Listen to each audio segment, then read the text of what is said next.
Nancy, मुझे माँ की रजाई उड़ा देना। आज के दिन उनकी बहुत याद आ रही है। उनकी रजाई उड़ के ऐसा लगेगा जैसे वो अभी भी मेरे पास है। अच्छा ठीक है, लेकिन रजाई है कहाँ? यही बेड पर तो रखी थी, देखना वहीं होगी। लेकिन यहाँ नहीं है अनु, मैंने देख लिया। यहाँ नहीं है तो कहाँ गई? मेरी माँ की रजाई कहाँ गई नैन्सी? अच्छा सुन, तो बैठ यहाँ, मैं रजाई ढूंढ के लाती हूँ। तब तक तू यहाँ मेकअप करवा अपना, और रोना मत वरना मेकअप खराब हो जाएगा। कुछ ही घंटे में शादी है तेरी। नैन्सी, मुझे मेरी माँ की रजाई किसी भी कीमत पर चाहिए अगले 10 मिनट में। अरे हाँ बाबा, जाकर देख रही हूँ ना, रजाई यहीं कहीं दूसरे कमरे में होगी, अभी मिल जाएगी। जा जा जल्दी से देख कर आ। नैन्सी अनु की माँ की रजाई ढूंढने जाती है, लेकिन नैन्सी को रजाई नहीं मिलती। नैन्सी के न आने पर अनु रजाई ढूंढते ढूंढते नीचे हॉल में पहुंच जाती है, जहां सभी लड़के वाले और मेहमान आए हुए थे। अरे ये लड़की यहाँ दुल्हन के कपड़े में ऐसे कैसे आ गई? कुछ देर में शादी है इसकी। अरे वो सब छोड़ो, ये ढूंढ क्या रही है? अब वो तो तुम ही जानो, जाके पूछो। तुम्हारी होने वाली बीवी है, पूछो जाकर। हाँ हाँ पूछता हूँ। अनु, क्या ढूंढ रही हो? संजीव, मेरी माँ की रजाई जो मैंने बचपन से संभाल के रखी थी वो मिल नहीं रही है। प्लीज मेरी माँ की रजाई ढूंढने में मेरी मदद करो। अच्छा ठीक है, तुम रो मत, रजाई यहीं कहीं मिलेगी, मिल जाएगी। अनु बेटा, रजाई मिल जाएगी। देख सभी लड़के वाले मेहमान तुझे देख रहे हैं, अच्छा नहीं लग रहा बेटा, जा तो अंदर जा। नहीं पापा, पहले मुझे माँ की रजाई ढूंढ के दीजिए। आखिर कहाँ चली गई वो? मैंने कितना संभाल कर रखा था। अच्छा नाटक लगा रखा है धर्म जी आपकी बेटी ने। यहाँ सभी लड़के वाले खड़े हैं और ये लड़की शादी के जोड़े में तमाशा कर रही है। माफ करिए समदन जी, दरअसल बिटिया की माँ की रजाई थी। बचपन में ही माँ गुजर गई थी, तब से उसकी रजाई को गले से लगा कर रखा है इसने। आप चिंता मत करिए, मैं अभी बात करता हूँ। आप क्या समझाएंगे मुझे पापा? मेरे लिए मेरी माँ से बढ़कर और कुछ नहीं है, ये शादी भी नहीं। इसलिए जब तक मेरी माँ की रजाई नहीं मिल जाती मैं शादी नहीं करूंगी। ये क्या कह रही अनु? मैं मानता हूँ कि माँ की रजाई तेरे लिए अनमोल थी, लेकिन तू बता, अगर आज माँ यहाँ होती तो तेरा ये नाटक देकर वो तुझे शाबाशी देती? क्या उन्हें अच्छा लगता?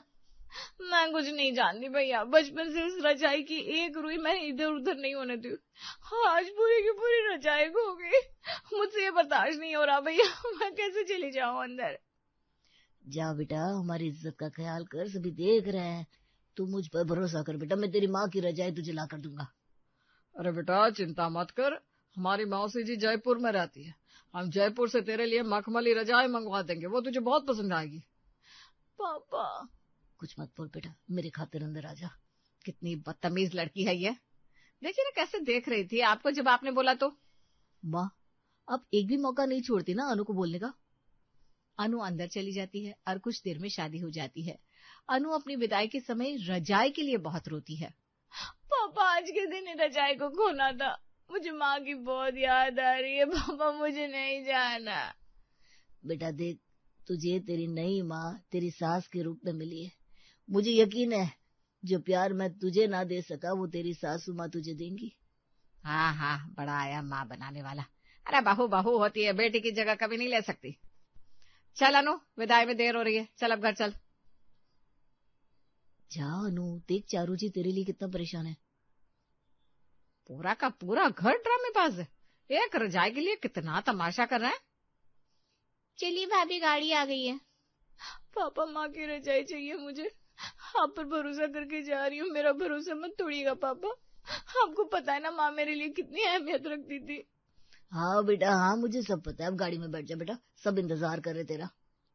अनु बेमन से गाड़ी में बैठकर अपने ससुराल चली जाती है। अनु बेटा, आज तुम्हारे ससुराल में पहला दिन है। पहले तुम्हें थोड़ी दिक्कत होगी, लेकिन धीरे धीरे तुम सेटल हो जाओगी। जी बेटा तुम अभी तक रो क्यों रही हो? मुझे अपने आप रोना आ रहा है पापा जी। मम्मी तो बचपन में मुझे छोड़कर चली गई थी, एक उनकी रजाई ही थी जिसने मुझे संभाला। और आज जब मैं अपना घर छोड़कर आए, उस दिन मेरी माँ की आखिरी निशानी मेरी माँ की रजाई में खो गई। मैंने सोचा ससुराल में माँ की रजाई लेकर जाऊंगे, लेकिन रजाई खो गई। ओफो, ये भाभी का रजाई पुराण तो खत्म ही नहीं हो रहा। शादी में कम तमाशा बना था क्या कि अब हमें यहाँ भी रजाई के लिए इतना सब कुछ सुनना पड़ रहा है? एक रजाई ही तो थी। देख अनु, अब ये रजाई पुराण खत्म कर और अपनी नई जिंदगी की शुरुआत कर। ऐसे रोने धोने से काम नहीं चलने वाला। कैसे निर्दयी लोग हैं आप लोग? या मेरी माँ की आखिरी निशानी के खो जाने की वजह से इतना परेशान और दुखी हूँ, लेकिन आप लोगों को ये तमाशा लग रहा है? अरे आप लोग क्या समझेंगे जिसकी माँ बचपन में ही गुजर गई हो उसका दुख? आपको पता भी है कुछ मेरी माँ के बारे में? माँ भी रहने दीजिए, अभी अभी अनु घर आई है, मुझे लगता है उसे थोड़ा वक्त देना चाहिए। हाँ भाई हाँ, जा इसे ले जा अपने कमरे में, वहां जाके करे ये सब रोना धोना, हमें क्या। आओ अनु, कमरे में चलो। अनु अपने कमरे में चली जाती है। उधर उसके मायके में उसके भाई और पापा बहुत ही दुखी थे। बेचारी कितना रो रही थी। हाँ, उसकी माँ की आखिरी निशानी जो नहीं थी उसके पास। पापा अब परेशान मत होइए, अब तो सारे मेहमान चले गए, मैं ढूंढ ही लूंगा और जैसे ही मिलेगी वैसे ही भिजवा दूंगा। अब तक तो वो भूल भी गई होगी। मुझे नहीं लगता वो भूलेगी। तू रजाई ढूंढ के भिजवा दे, मैं अपने कमरे में आराम करने जा रहा हूँ। अगला दिन होता है। अनु देर तक सोती रहती है। अरे मानसी, ये अनु कहाँ है? क्या कर रही है? दिख ही नहीं रही। माँ, मैं अभी उनके रूम के सामने से आ रही हूँ, वो तो सो रही हैं। सो रही है अभी तक? उसका दिमाग खराब हो गया है क्या? सास होकर मैं उठ के तैयार होकर आ गई और वो कल की आई नई नवेली बहू होकर अभी तक सो रही है। अब ये सब तो आपको कंट्रोल करना पड़ेगा ना मम्मी। कल भी भाभी ने आपको जवाब दे दिया था, आपको आंखें भी दिखा रही थी, और आज अभी तक सो रही है। अगर ऐसा ही चलता रहा तो भाभी तो हाथ से निकल जाएंगी। आज पहली बार तेरी बेटी नए पते की बात की है। पापा, मैं हमेशा पति की बात ही करती हूँ। अभी जाके उस अनु की बच्ची को बताती हूँ। चारू अनु के रूम में जाके अनु की रजाई को हटा देती है। कौन है? कौन है? मम्मी जी, आप क्या हुआ? क्या हुआ कि बच्ची, घड़ी में टाइम देखा है? नई नवेली बहू इतनी देर तक सोती है क्या? मम्मी, नई नवेली बहू के सोने से क्या लेना देना? सर दर्द हो रहा था इसलिए सो रही थी। सर दर्द हो, पैर दर्द हो, चाहे कमर दर्द हो, अब उठने का समय हो गया है। आज तेरी पहली रसोई की रस्म है, चुपचाप फटाफट तैयार होकर नीचे आ जा। मम्मी जी, मेरा सर दर्द हो रहा है, मैं आज रस्म नहीं कर पाऊंगी। अरे अभी कल ही आई है और इतने नखरे दिखा रही है, तुझे शर्म नहीं आती अपनी सास से बात करती हुए? क्यों, आपको शर्म नहीं आई थी जब आप मेरी माँ के लिए मेरे जज्बातों को ड्रामा बोल रही थी? है तेरी ये मजाल।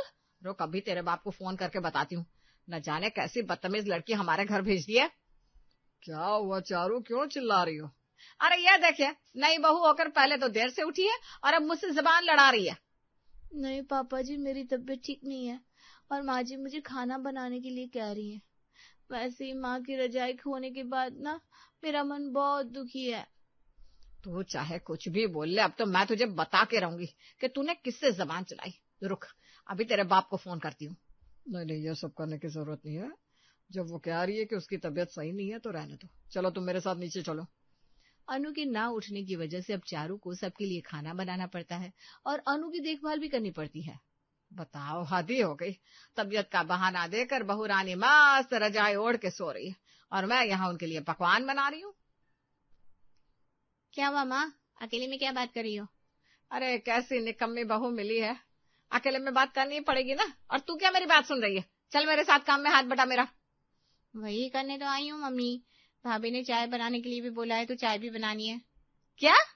अब वो महारानी ऑर्डर भी दे रही है? अरे माँ, तबीयत खराब है ना उनकी, दे दो ना एक कप चाय। आप भी ना कुछ ज्यादा ही ओवर एक्ट करने लगी हो। हाँ तो तू ही जा कर दिया, मैं तो एक गिलास पानी भी ना दूं। हाँ। शाम के वक्त सभी साथ में बैठे थे, तभी अनु अंदर से आती है। अरे भाभी आ गई? आजा बहू, बैठ जा। आज तेरा पहला दिन है हमारे साथ, आजा हमारे साथ बैठकर बातें कर। अरे तुम बैठ भी गई, तुमको शर्म नहीं आती? नई नवेली दुल्हन बनकर इस घर में आई हो और हमारे बराबर, अपने सास ससुर के बराबर सोफे पर बैठोगी? तो क्या हुआ माँ जी, अपने मायके में तो मैं ऐसे ही बैठती थी। अपने मायके की तो बात ही मत कर। एक तो माँ की रजाई सुन सुन के कान पके, अब और पकाने की जरूरत ना है। शांत हो जा चारू, कितना बोलेगी। मम्मी जी, आपको अंदाजा भी नहीं है मेरी माँ मेरे लिए क्या थी। जब मैं 12 साल की थी ना, तभी मेरी माँ गुजर गई थी। उसके बाद मैं उनकी यादों के सहारे ही तो जी रही हूँ। हाँ भाभी, हम समझ सकते हैं। नहीं मानसी, तुम नहीं समझ सकती हो। हो सकता है भाभी, लेकिन हाँ, अगर आप हमें अपने और अपनी माँ के बारे में बताएंगी तो क्या पता हम थोड़ा बहुत आपकी और आपकी मम्मी के बारे में समझ सके। तुम्हें पता है, मेरा ना कोई फ्रेंड नहीं था। तो मम्मी ही स्कूल के बाद मेरे साथ मेरी फ्रेंड की तरह रहती थी। वो मेरे साथ खेलती थी, मेरे साथ घूमने जाती थी, मेरे साथ शॉपिंग करने जाती थी। और पता है, कभी कभी तो हम रात में माँ की रजाई में मूवी भी देखते थे। माँ, मैं बहुत बोर हो रही हूँ। अच्छा, बस 2 मिनट रुक जाओ, फिर हम लोग साथ में पार्क में घूमने चलेंगे। ओके मम्मा, आप जल्दी जल्दी कर लो, तब तक मैं नई ड्रेस पहन लेती हूँ। रुक जाओ बेटा, मम्मा को बस 5 मिनट लगेगा, फिर हम दोनों साथ में चलेंगे ना। मैं आपके लिए नई ड्रेस भी लेकर आई हूँ, मैं तैयार कर दूंगी आपको प्रिंसेस की तरह। ओके मम्मा, मैं यहीं आपका वेट करती हूँ फिर। Good girl. आपको पता है माँ जी, जब मैं और मम्मी मूवी देखते थे ना, तो हम लोग पूरी तैयारी करके मूवी देखते थे। अनु, आज रात में मूवी देखे क्या? हाँ मम्मा, आज हम प्रिंसेस वाली मूवी देखेंगे। नहीं बेटा, प्रिंसेस वाली नहीं, आज हम वॉरियर वाली मूवी देखेंगे। लेकिन मम्मा, मैं तो आपकी प्रिंसेस हूँ ना, तो प्रिंसेस वाली मूवी देखते हैं। बेटा, आप हमेशा से मेरे प्रिंसेस थे और प्रिंसेस रहोगे, लेकिन आगे आपको लाइफ में आगे बढ़ने के लिए, लाइफ की प्रॉब्लम्स को सॉल्व करने के लिए, लोगों की हेल्प करने के लिए एक वॉरियर भी तो बनना है। तो इसलिए आज हम एक वॉरियर वाली मूवी देखेंगे, जिससे आपको बहुत कुछ सीखने को मिलेगा। ओके मम्मा, अब मैं भी वॉरियर बनूंगी और सबके प्रॉब्लम सॉल्व करूंगी, सबकी हेल्प करूंगी। पता है मानसी, मुझे उस वक्त बिल्कुल भी अंदाजा नहीं था कि आगे आने वाली जिंदगी में माँ की वो सीख मुझे बहुत काम आने वाली है। मुझे पता ही नहीं था कि माँ के जाने के बाद मैं इतनी अकेली हो जाऊंगी। मेरी माँ मेरी जान है मानसी, और अब मुझे कुछ भी अच्छा नहीं लगता। मेरी माँ की आखिरी निशानी, मेरी माँ की रजाई भी अब मेरे पास नहीं है। मुझे समझ में नहीं आता क्या करूं, कैसे जीऊं अपनी जिंदगी उनके बिना। संभालिए भाभी, अपने आप को संभालिए। आपकी माँ से इतनी गहरी बॉन्डिंग थी, ये हमें पता ही नहीं था। हम में से किसी ने आपकी फीलिंग्स की कद्र नहीं की। हाँ बेटा, मुझे माफ कर दे, मैंने भी तुझे नहीं समझा, जबकि मैं तो तेरी सास हूँ। मेरी जिम्मेदारी बनती थी कि मैं तुझे तेरी माँ के हिस्से का प्यार दूं, लेकिन शादी के दिन से मैं तुझे सिर्फ सुनाती ही आ रही हूँ। शादी के दिन तो मैं भी बहुत गुस्सा कर गया था, लेकिन आज तेरी बातें सुनकर बहुत शर्मिंदगी हो रही है। कोई बात नहीं माँ जी, पापा जी, जो होना था वो तो हो गया। लगता है मेरी माँ की रजाई अब मुझे कभी नहीं मिलेगी। ऐसे कैसे नहीं मिलेगी बेटी? भले ही हमने तुझे ना समझा हो, लेकिन अब हमें पता चल गया है कि वो रजाई तेरे लिए कितनी कीमती थी। तो चिंता मत कर बेटा, अब तो अकेली नहीं है, हम सब तेरे साथ हैं। अभी तक सिर्फ तू ही उस रजाई को ढूंढ रही थी, लेकिन अब हम भी उस रजाई को ढूंढेंगे और किसी भी कीमत पर वो रजाई तुझे ला कर देंगे। ये तेरी इस माँ का वादा है। लेकिन माँ जी, आप क्या करेंगी, कैसे करेंगी? वो सब तू मुझ पर छोड़ दे बेटा। मानसी, तेरे पास उस कैमरे वाले का नंबर है ना, जो हमने शादी के लिए बुक किया था? हाँ पापा, लेकिन उसका आप क्या करेंगे? बेटा, मुझे यकीन है कि रजाई जिसने भी इधर उधर की है वो कैमरे में जरूर रिकॉर्ड हुआ होगा। हाँ पापा, ये तो बहुत जबरदस्त आइडिया है। मैं अभी आपको उस कैमरे वाले का नंबर भेजती हूँ। मानसी शंकर को कैमरे वाले का नंबर भेजती है। कैमरे वाला सारी फुटेज और रिकॉर्डिंग लेकर घर आता है। आ जाना, तो यहाँ कैमरे वाले के बगल में बैठ के फुटेज और रिकॉर्डिंग देख। तेरा देखना ज्यादा जरूरी है। ठीक है पापा जी। देखिए, ये पहली रिकॉर्डिंग है, पहले दिन की रिकॉर्डिंग है। आप इसको 2x करके देख सकती हैं। ठीक है। अनु सारी रिकॉर्डिंग्स देखती है। क्या हुआ बेटा, कुछ पता चला? नहीं माँ जी, एक भी रिकॉर्डिंग में मेरी रजाई नहीं दिखी। अब तो हर तरफ से मेरी उम्मीदें टूट चुकी है। अब मैं क्या करूं? अरे तू हताश मत हो बेटा, तेरी माँ की रजाई मिल जाएगी। मैं लेकर आऊंगी तेरी माँ की रजाई। कैमरे वाले भैया, आपने बस इतनी ही रिकॉर्डिंग की थी, इसके अलावा और कोई फुटेज नहीं है क्या आपके पास? नहीं, इतनी ही फुटेज थी। अगर इसमें रजाई नहीं देखी, मतलब अब बहुत कम चांस है कि रजाई मिलेगी, क्योंकि शादी के घर में एक बार सामान खो गया मतलब खो गया। भैया, आपसे हमने सिर्फ फुटेज दिखाने के लिए बोला था, आप भाषण क्यों देने लगे? आपका काम हो गया ना, अब आप जा सकते हैं। अरे ठीक है, जैसा आप कहें। समझ में नहीं आ रहा अब कैसे अनु की माँ की रजाई ढूंढकर वापस लाऊं। वही तो मुझे भी समझ में नहीं आ रहा। खैर, हम जितना कर सकते थे हमने उतना किया, अब इससे ज्यादा हम क्या ही कर सकते हैं। अनु की किस्मत में उसकी माँ की रजाई होगी तो खुद ब खुद कोई चमत्कार होगा। मैंने वादा किया है उससे, इसलिए मैं ऐसे चुप तो नहीं बैठूंगी। अचानक शंकर का फोन बजता है। हेलो। हाँ सर, आप जो रजाई ढूंढ रहे थे ना, शायद उस रजाई का पता चल गया है। कैसे? क्या हुआ? कैमरा वाला कह रहा है कि रजाई मिल गई। अरे वो एक रिकॉर्डिंग बच गई थी दिखाने को, और उसमें कोई आदमी एक रजाई लेकर घर के बाहर जा रहा है। मुझे लगता है वही रजाई है जिसे आप लोग ढूंढ रहे हैं।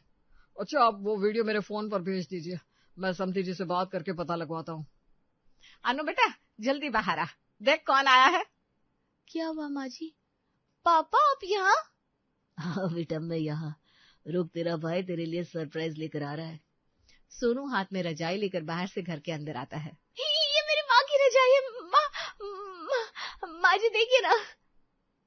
हाँ बेटा, ये तेरी माँ की आखिरी निशानी तेरी रजाई है। पापा ये कहाँ से मिली आपको? कौन लेकर गया था ये? अरे बेटा वो मेहमान पड़ोस में रजाई लेकर सोने गए थे, वहीं पर ये रखी रह गई थी। और ये सब शंकर जी और चारू जी की वजह से हुआ। अगर वो रिकॉर्डिंग ना देखते तो तेरी रजाई नहीं मिल पाती। थैंक यू माँ जी, थैंक यू पापा जी। आप ना होती तो मुझे मेरी माँ की आखिरी निशानी नहीं मिलती। हाँ बेटा, वैसे हमने दहेज में रजाई तो भिजवा दी थी, लेकिन अब तुझे तेरी माँ की रजाई मिल गई है तो तू अब इसी को ओढ़ना और अपनी माँ की यादों को हमेशा संभाल कर रखना। हाँ बेटा, ये तो हमारा फर्ज था कि हम तेरी माँ की आखिरी निशानी ढूंढ कर लाए। और नहीं तो क्या। और अनु, आज के बाद ये कभी मत बोलना तेरी माँ नहीं है, मैं तेरी माँ ही हूँ बेटा। हाँ माँ, अब से मेरी दो माएँ हैं। अरे धर्म जी, आपकी आंखों में आंसू? नहीं नहीं शंकर जी, ये तो खुशी के आंसू है। बेटे को ससुराल में इतना प्यार मिल रहा है, एक बाप के लिए इससे ज्यादा खुशी की बात और क्या होगी।